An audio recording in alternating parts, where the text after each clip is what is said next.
तो गुरु लोग मार्वल ने अपने एक समय पे यानी एवेंजर्स एंड गेम आने तक अपने हर एक कैरेक्टर का अच्छे से यूज करा था। छोटे से छोटे कैरेक्टर का और बड़े से बड़े कैरेक्टर का वो अच्छे से डेवलपमेंट करता था, उसकी स्टोरी लाइन पर अच्छा खासा ध्यान देता था और इसलिए उस छोटे से भी कैरेक्टर से हम कनेक्ट कर पाते थे या फिर छोटे से कैरेक्टर को कितना बड़ा बनाना है वो उस समय पे मार्वल को अच्छे से पता था। लेकिन एवेंजर्स एंड गेम आने के बाद मार्वल ने अपने काफी सारे कैरेक्टर्स का कचरा कर दिया है और उन कैरेक्टर्स में से काफी ज्यादा कैरेक्टर्स जो है वो बहुत ही ज्यादा पावरफुल थे और एक अच्छी स्टोरी लाइन और एक अच्छे डेवलपमेंट के हकदार भी थे, जो कि मार्वल ने उन्हें नहीं दिया क्योंकि वो उन्हें जल्दबाजी में लेकर आया और बिना किसी अच्छी स्टोरी लाइन के उसे मूवी के अंदर डाल दिया, जिससे पूरी तरह से कैरेक्टर बर्बाद हो गए। और उन्हीं कैरेक्टर्स के बारे में आज आपको बताने वाला हूँ कि एवेंजर्स एंड गेम के बाद ऐसे कितने कैरेक्टर्स हैं जिनको मार्वल ने पूरी तरह से बर्बाद कर दिया, जो कि एक अच्छी स्टोरी लाइन, एक अच्छा कैरेक्टर एक्ट डिजर्व करते थे अपने लिए, लेकिन मार्वल ने उन्हें नहीं दिया। अगर आपको भी जानना है तो वीडियो के अंत तक पूरा देखना। तो चलते अपने वीडियो की तरफ। तो छठे नंबर पे आता है, मतलब आते हैं स्क्रल्स। अब देखो स्क्रल्स जो है मार्वल कॉमिक्स के अंदर एक बहुत ही ज्यादा इंपॉर्टेंट रोल प्ले करते हैं, जो कि होता है अर्थ इन्वेजन के लिए। मतलब वो पूरे अर्थ के ऊपर स्क्रल्स बैठा देते हैं। मतलब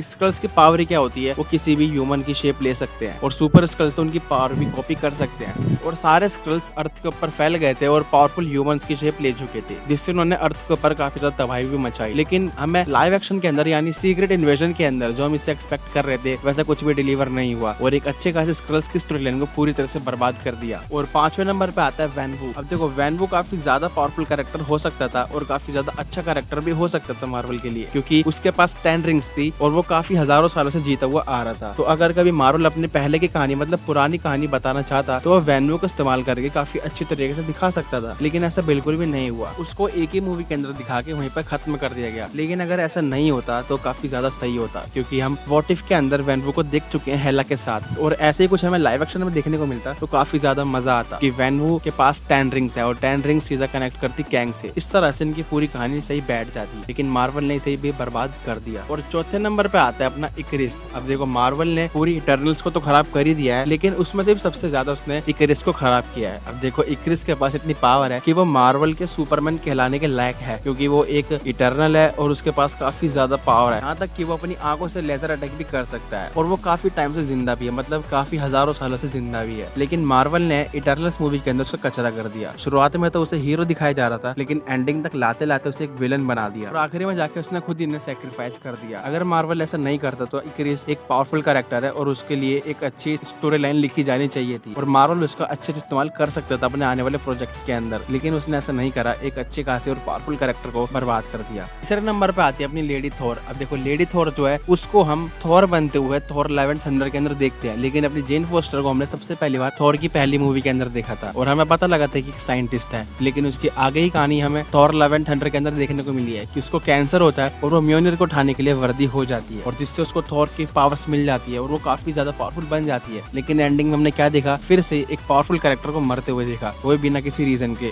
कैंसर से। अब मार्वल चाहता तो इसकी स्टोरी लाइन चेंज कर सकता था और इसको एक अच्छी एंडिंग या फिर अच्छी स्टोरी लाइन दे सकता था, लेकिन ऐसा बिल्कुल भी नहीं हुआ। मार्वल ने इसे पूरी तरह से बर्बाद कर दिया और इसका अच्छे से इस्तेमाल भी नहीं करा।